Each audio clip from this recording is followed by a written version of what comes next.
speaker, Ed Edelson, will be sharing with us something wonderful, I know.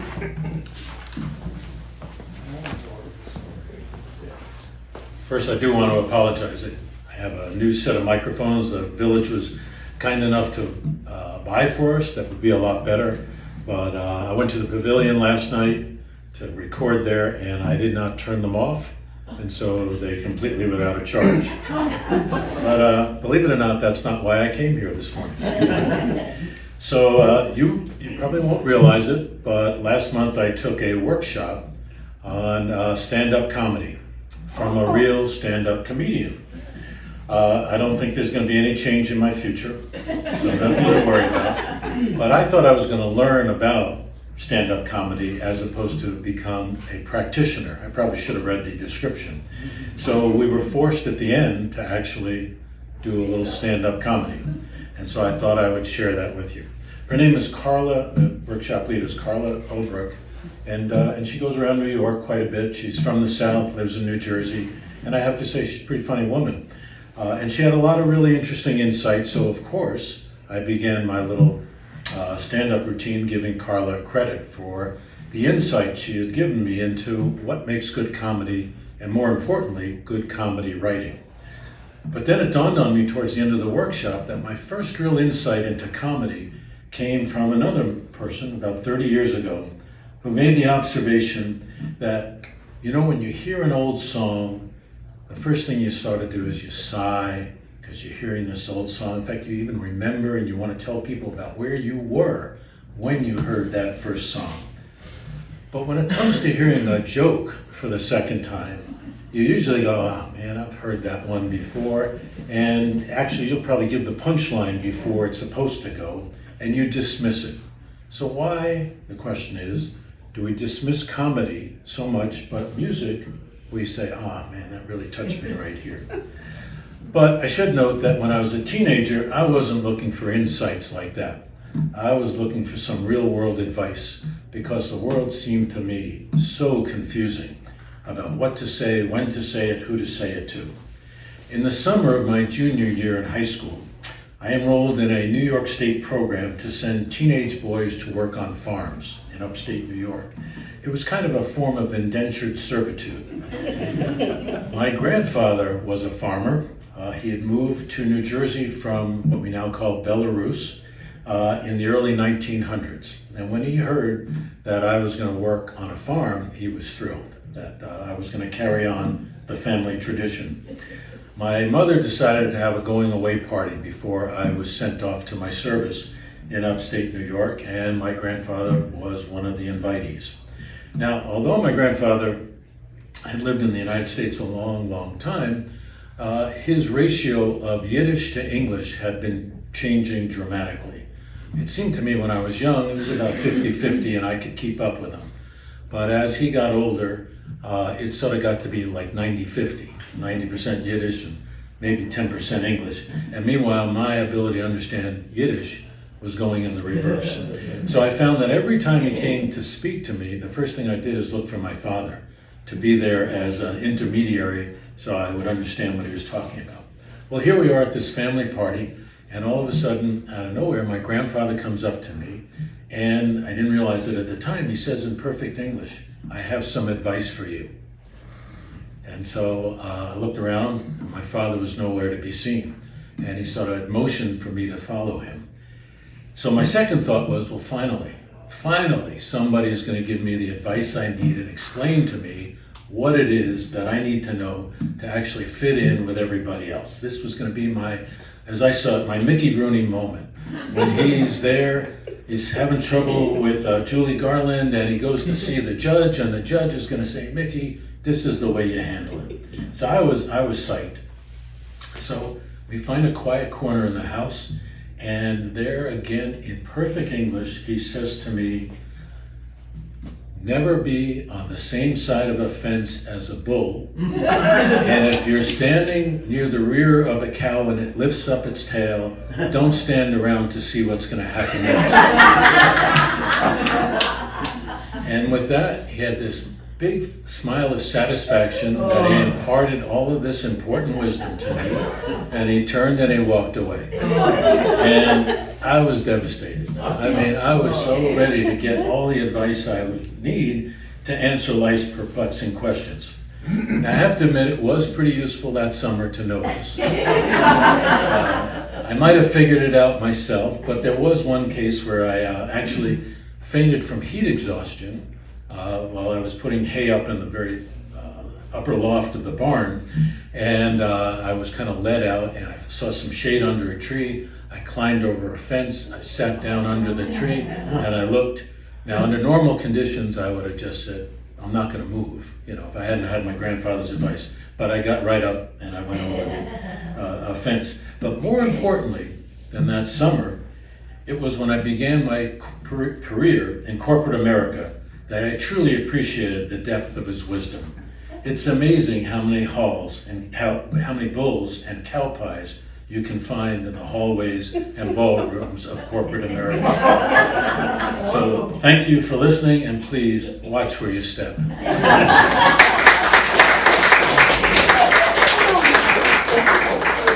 Thank you, Ed. Good advice. Good advice. Our next speaker is Jean Hinkson. Come on down. Pass this around. I would just like to ask, for my own curiosity, how many people have climbed trees when they were a kid? Oh my God, that's great. That's great, that's great. When I was young and fancy free, I loved to play outside, especially in the summertime when on my bike I'd ride. And school was out and it was warm with just a summer breeze, and I could stop and see my friends or listen to the trees. In younger years, I'd roller skate. The sidewalks led the way to a store where I could buy my favorite Milky Way. I kept my skate key round my neck, my hair in braids to tame, and fell a lot and scraped my knees, but loved it just the same. Best of all was just to play in our backyard, you see, because I could ride the swinging birch and climb the apple tree. And then more summers brought me love and trips to foreign seas and children of my own who also love the summer breeze. Nowadays, of course, I don't do all those things. But sitting on my deck, I hear the birds all sing and feel the warm sun on my arm and have a bite to eat, or watch my neighbor walk her dog, or talk about the heat. Best of all is just to sit and think about the past when summer seemed forever and memories at last.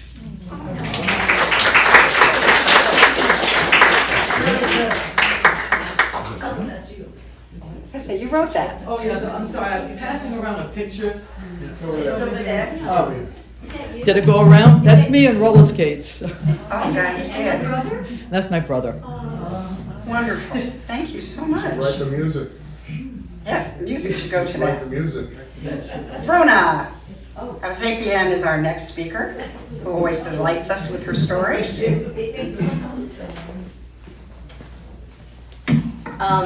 As you may know, my sister's the writer. I simply the deliverer. But I asked her, she wrote a book about my mother, and it's called Rona, A Life with Hard Edges. She did it not as a book, but as to let children and grandchildren and great-grandchildren know something about their past. However, every once in a while I will read a chapter from it, but they're too long generally for the monologues. So I charged her the other day and I said, send me a couple of 10-minute stuffies. So she took an a chapter from the book and rewrote it for me to fit in. It's called An Upsetting Visit. It was early evening when, and this is about, by the way, before I was born. It was early evening when they heard a knock on the door. Are you expecting someone? Asked Johnny, looking up from his book. No, it's probably just Mrs. Petty wanting to borrow something, said Rona. referring to their elderly neighbour who lived in the basement apartment next door. Opening the door, Rona was almost knocked over as Johnny's mother pushed past her into the kitchen. "I just heard today you borrowed money from your sister last week. You know Katie's needs to save her money for her wedding. And what are you planning to spend the money on anyway?" asked Anne Murray. "I needed rent money and I'll pay her back as soon as I get another job, or when my dole money comes through. I quit my job. I thought I had something lined up, but it fell through," said Johnny, looking up at his mother from his chair by the fire. Mrs. Murray, still in her coat and hat, plunked herself down in the opposite chair and turned to Rona. "And you should be more careful. You shouldn't have gotten pregnant again. How do you expect to take care of another baby in the middle of this depression?" Rona looked at her mother-in-law and then at her husband. She didn't know what to say. Johnny spoke quietly to his mother. "I've got several leads for a job. I'll find something. I always have. I'll pay Katie back and I'll take care of my family. We have everything under control, so you can go home now and have your supper," he said, essentially dismissing his mother. "You bugger, don't tell me what to do. I'll leave when I'm good and ready," she announced, leaning back in the chair and folding her arms across her ample bosom. "Suit yourself," said Johnny, picking up his book and ignoring her. It was an especially raw, rainy September in Scotland in 1937, and soon the cold from the stone basement floors started to seep through Rona's slippers. Since Mrs. Murray made no move to vacate her chair by the fire, and their new sofa on the far wall was too far away from the coal fire to get much heat, Rona changed the baby's nappies and tucked her into her pram with a bottle, and still dressed, climbed into the double bed in the recess. Pulling the quilt up to her chin, she eventually dozed off. Later she was awakened by Johnny climbing into the bed. The gaslight over the fireplace was out, but the glow from the dying fire, she could see her mother-in-law still sitting by the fireplace in her astrakhan coat and hat. Rona started to speak, but Johnny kissed her, then put his fingers over his lips, cuddled her under the quilt, and they both fell asleep. In the morning, nothing had changed. Rona pulled on a sweater and headed down the hall to the toilet. When she got back to their kitchen, Mrs. Murray was awake and glaring at her son. But Johnny was very obviously ignoring his mother as he stoked the fire and got a flame going again. Rona once more changed her daughter's nappy and settled the little girl back in the pram with her bottle. Then, standing behind the armchair where her mother-in-law was sitting, she gave Johnny a questioning look and pointed to the frying pan on the stove. He nodded. Then she pointed to Mrs. Murray and held up 3 fingers. Johnny shook his head. No. So Rona set the table for 2. Finally, against her better judgment, she turned on the burner under the frying pan, and soon the air was redolent with the smell of bacon frying. She added 2 eggs to the hot fat, then shut off the gas and walked over to serve the bacon and eggs onto the 2 plates on the table. "Breakfast ready," she said quietly, cutting 2 slices of bread from the loaf on the breadboard. Johnny's mother jumped up from her chair, pushed past Rona, and grabbed the bread knife. "If you buggers think you can get away with ignoring me, you can think again," she spat at them, walking over and very deliberately slashed the back of their new leather sofa from one end to the other. She then calmly handed the knife back to Johnny, picked up her handbag and headed for the door. "Make bloody sure you pay your sister back," she growled at her son as she pulled on her gloves and marched out, slamming the door behind her. Wow. Yeah, she was a misery.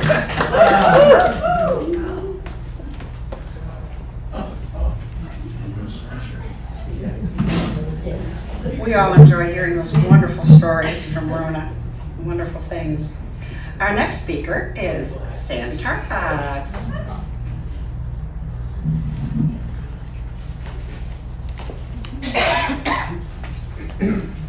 Well, I wasn't sure what I was going to do today, so I have 2 little short things that I thought were interesting. One is the benefit of good vocabulary. I recently called an old engineering buddy of mine and asked what he was working on these days. He replied that he was working on an aqua-thermal treatment of ceramics, aluminum, and steel under a constrained environment. I was impressed. Upon further inquiries, I learned that he was washing the dishes under hot water with his wife's supervision. And then this popped up on my computer the other day, and I thought, because being a cook, I love to cook, and I always look, if somebody's got a recipe, I'm going to look at it. So this was a very interesting recipe. Recipe for preserving children. 1 large grassy field, 6 children, 3 small dogs, flowers, narrow strip of brook with pebbles, hot sun, and a deep blue sky. Mix the children with the dogs and empty into the field, stirring constantly. Sprinkle the field with flowers, the brook with gently over the pebbles. Cover with a deep blue sky and bake in hot sun. When the children are well browned, they may be removed. Will be found right for setting away into a cool tub to bathe.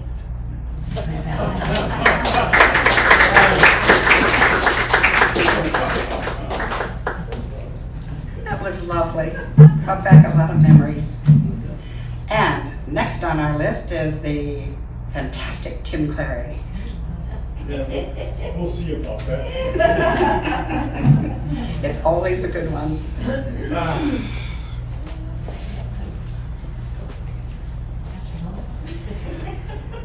Today I have something a little different. Today I'm going to give you a presentation and hopefully demonstration of the vanishing art of knibbling. Vanishing because there are fewer and fewer master knibblers, like myself, in the world today.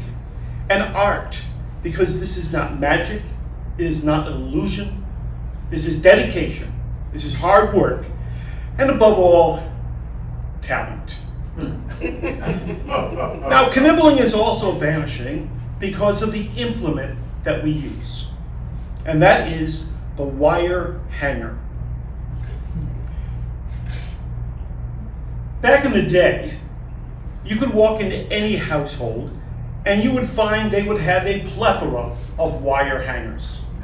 Today, most houses you walk into, you will not find a single wire hanger. Therefore, I have brought my own.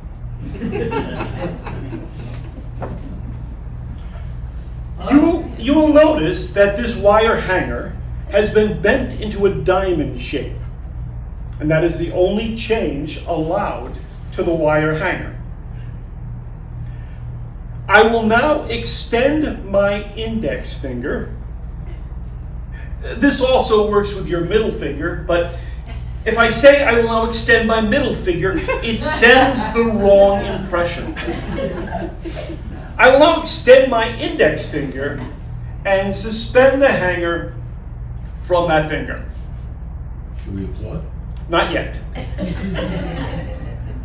I will now spin this hanger on my finger without it sliding off my finger and without me grabbing it with my other hand or any other appendage. Carol, by any other appendage I meant my arm.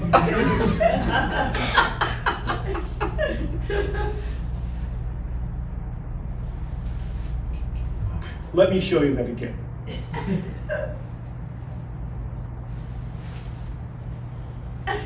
Now, there's probably a few of you out there thinking right now, any idiot can do that.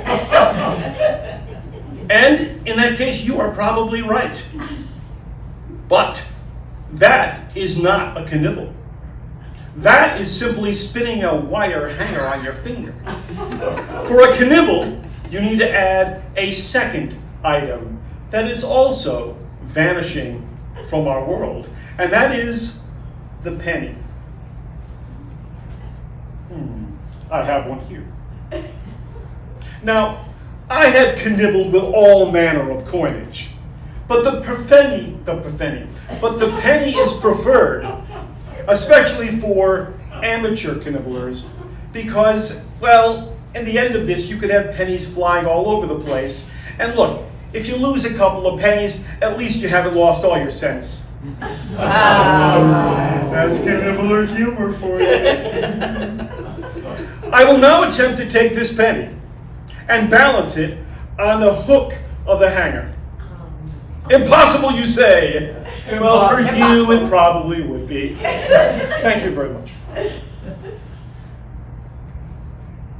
I will say to you that I hadn't done this in a long time, and when I practiced last night and this morning, it did not go well.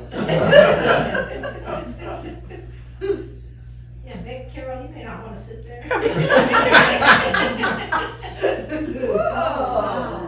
I have now balanced the penny on the end of the hanger. At this point, I would love to be able to say, ta-da! But we have not yet knibbled.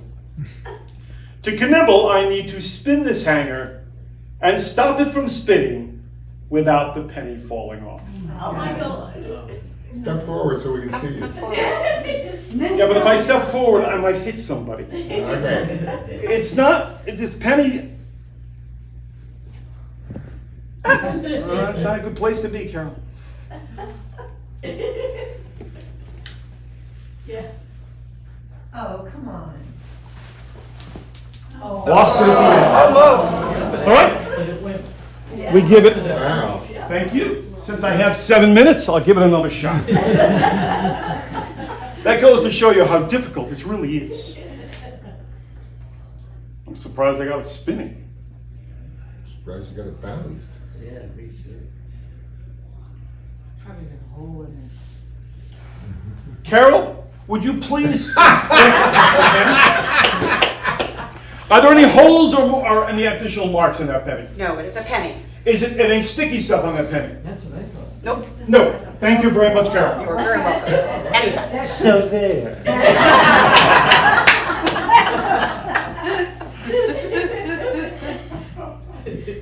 The life of a knibbler. How do you spell that? It starts with a K.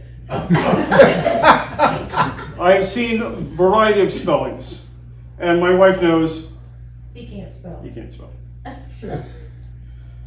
Okay, I have successfully balanced it again.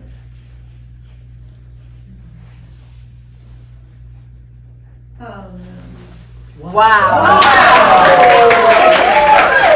Carol, would you step over here, please? Would you hold your hand flat out, please? I will now tap the hanger on Carol's hand, and it falls right Oh out. my God. Nice job, Carol. Thank you. Where's Wow. the rabbit? I'm trying to go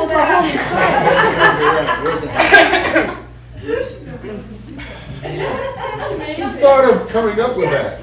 Actually, we finished that. This was taught to me by a fellow, good friend of mine, a little older, who spent 8 years in the seminary, and that's where he learned how to do it. That was it, huh? He did not stay to become a priest. I think someone said it for us all. Amazing. Just amazing. Wow. And now, try that. Amazing. Tim's better half, Pam. Very impressive. Follow that up. Yeah, he's always a tough act to follow. Well, I only brought poems and one of them is a very, After Martini. very short poem, but it requires a very long intro, unfortunately. I don't know how many of you remember the story of Croesus from your ancient history days. I don't mean your ancient history days, I mean taking ancient history in class.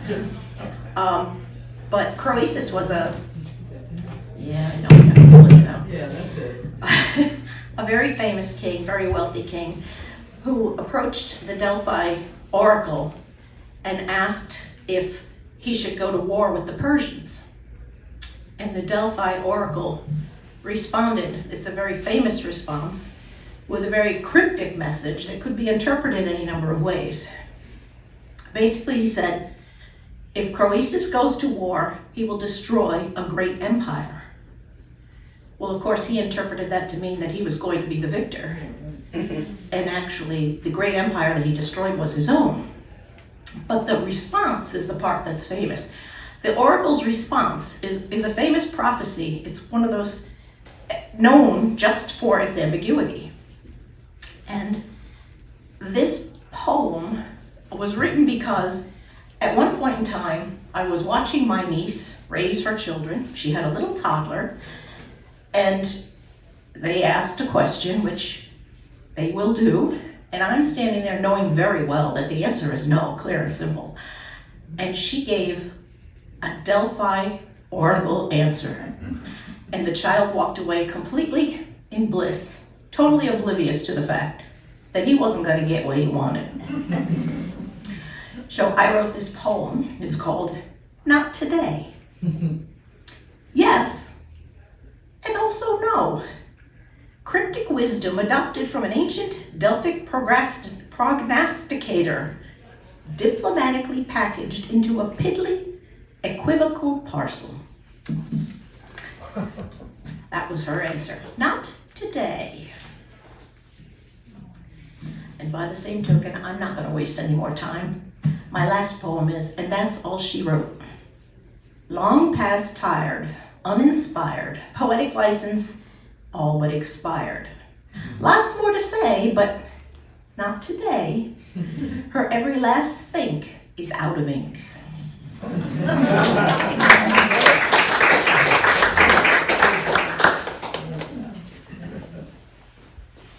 Thank you, Pam. I get so engrossed in listening, I forget I have to stand up and do something. And let me go down the list here. And we are to Judy Cowan.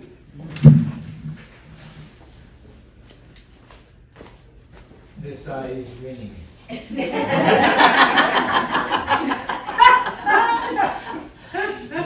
That's funny.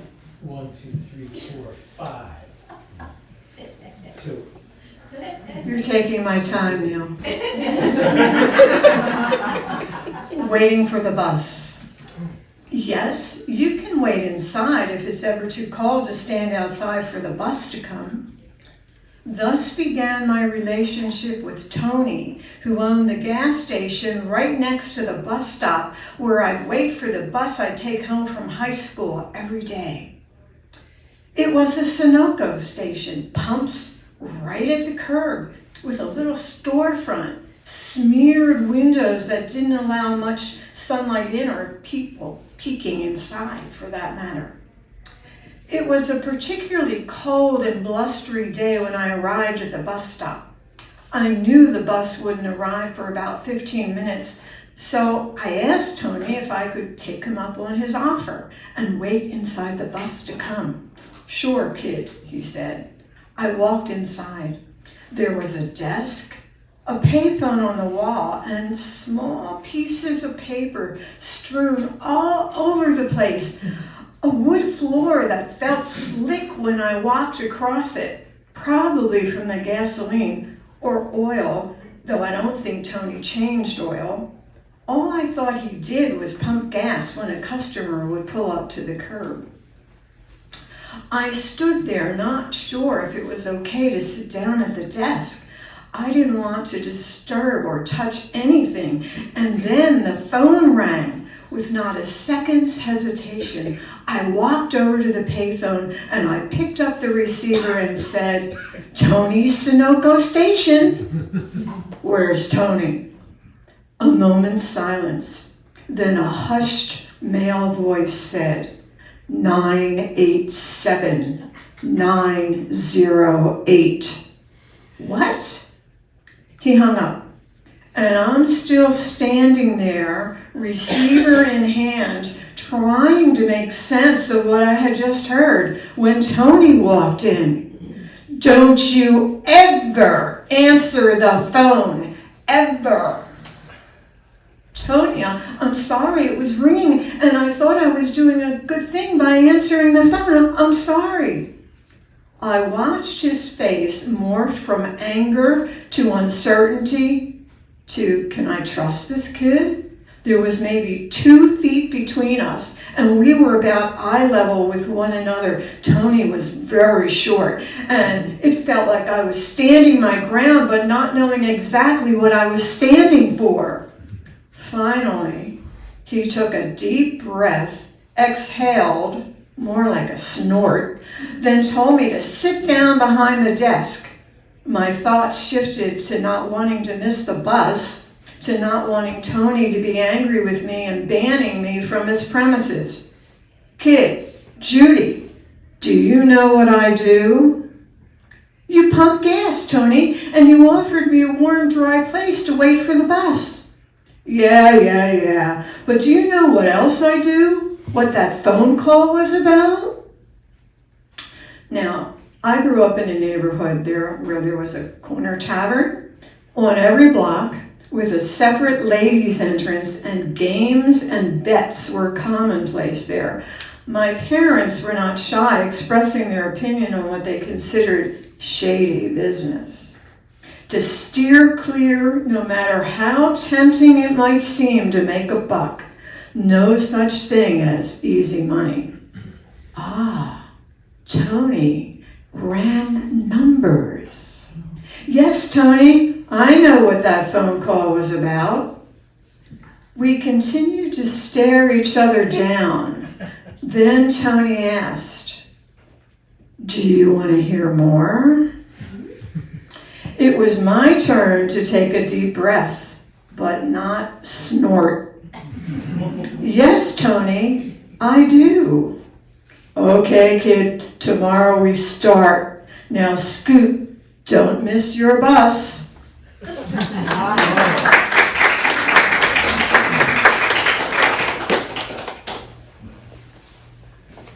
Thank you, Judy. Interesting story. Did you make any money?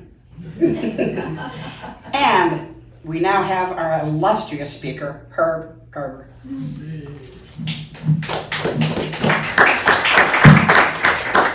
Thank you.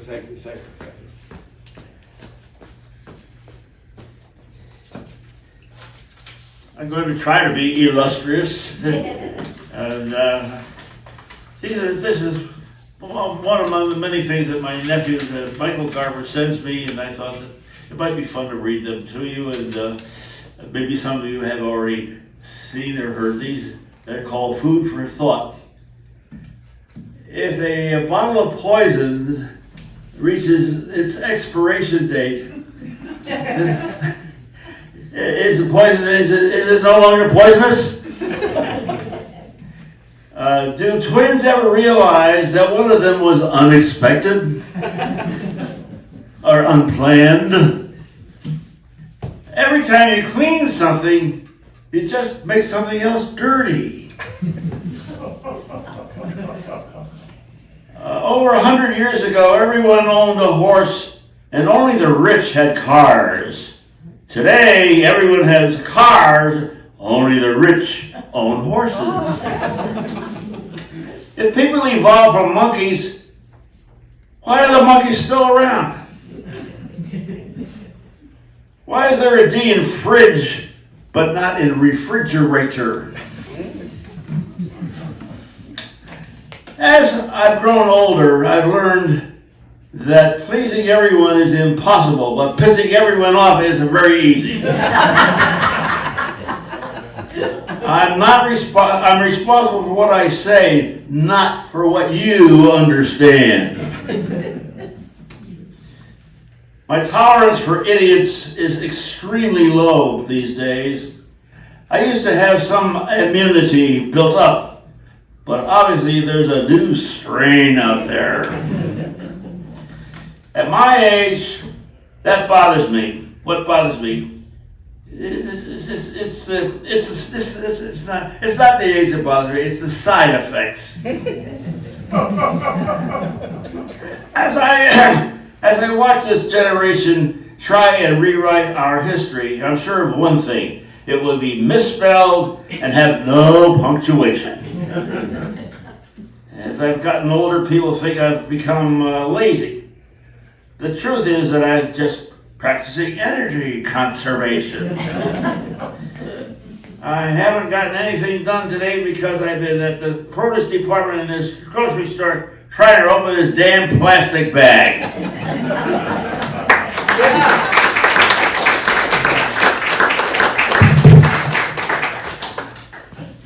Thank you, Herb.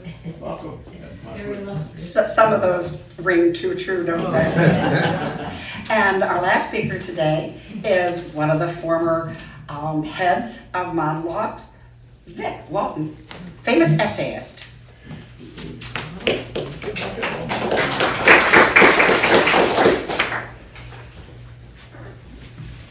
Well, it's nice to be up here again. Thank you all for coming, by the way. It's absolutely wonderful.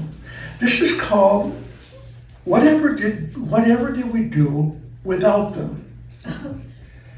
It's probably a sort of a generational thing. I say that because it seems like every generation that comes along, about every 20 years or so, gets excited about the advancements of their day. For example, you hear people say, who are in the silent and the great generations, and there are a couple people here like that, now saying, whatever did we do without them? Like in my case, I was born in 1936. Whatever did we do without propeller-driven airplanes? I remember the day we didn't have, didn't have jets at all. Whatever did we do without rotary dial telephones? Whatever did we do without typewriters and carbon paper? Whatever did we do without service stations? Remember those? Whatever did we do without hitchhiking? I used to hitchhike every weekend home from my school. When I was in the service, I even hitchhiked from home on a 72-hour pass from Aberdeen, Maryland to Hastings, Michigan and back. And I made it on time. Never gave it a second thought about who was picking you up or who you were picking up. Whatever did we do without the milkman? Remember the milkman used to come and leave the milk outside your door? Some of you probably don't, but I do, and I bet there are a few people here who do. What did we ever do without penmanship? And civics classes, and the draft? Whatever did we do without teenage dating? I was very nervous when I was a kid. Yeah, to go on a date was a big deal. Now we don't even know what that is anymore. Whatever did we do without bank checks? Whatever did we do without doctor's house calls?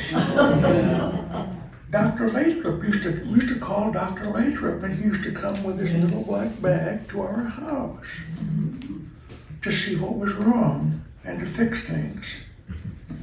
What did we ever do without the nuclear family? There are very few of them around these days. Where the father and the mother and the kids get together at 5 o'clock and have dinner. Don't have that anymore. Whatever did we do without paper boys? A lot of people don't even know what a paper boy was or is. Okay. So, whatever did we do without slide rules? Oh, yeah. My brother Jack used to be excellent with a slide rule. I used to go to a Japanese restaurant when I was in college because that's all I could afford. Okay? And they used to figure the bill with a slide rule. Now people don't even know what a slide rule is. What did we ever do without TV and TV antennas? I remember never having a television and going across the street to Mike McGuire's house, and because he said his father had bought something that I might be interested in, and went over and you tip this thing up 45 degrees and sat on the couch and watched test patterns for about a half an hour, and then he had wrestling came on at maybe 17 minutes after the hour because they only did programming from WOOD and television in Grand Rapids, Michigan. Whenever they felt like it, and whenever maybe I'm just hanging on to the past, but when it comes right down to it, I wonder if improvements, as a sign of progress, are really actually improvements. Makes you wonder.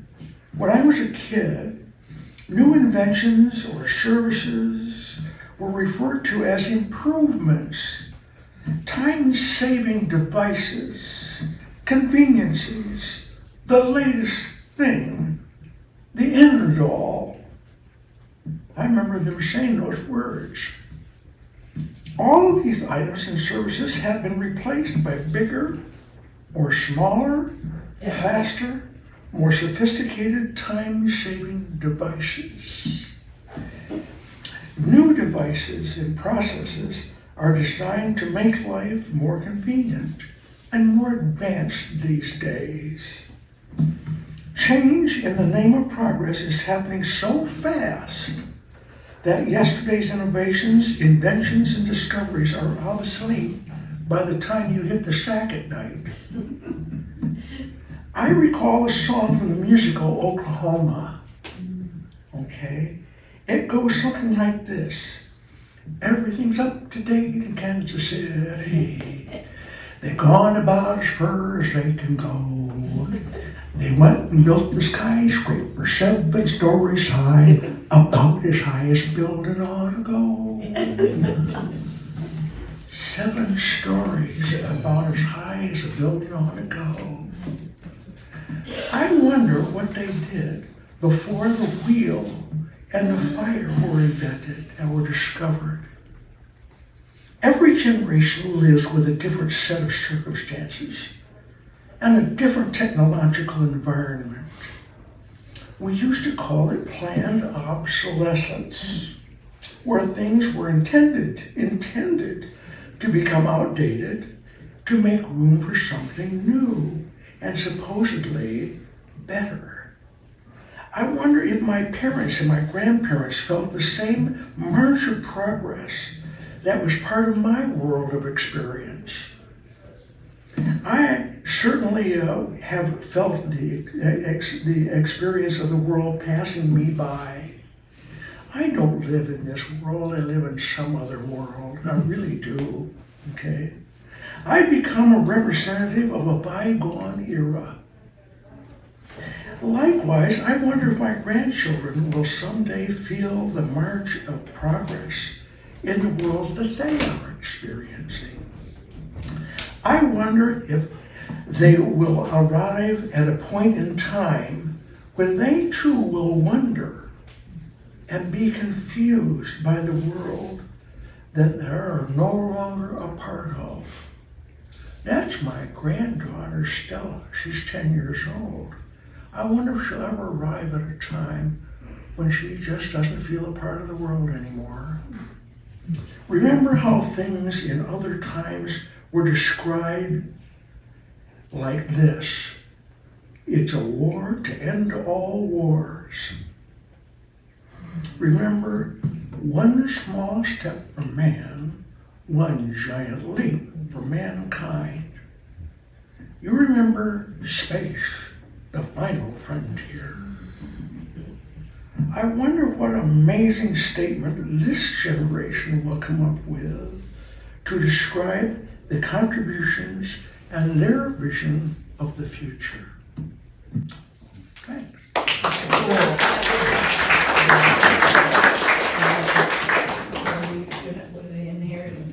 Is there anyone else who would like to share today?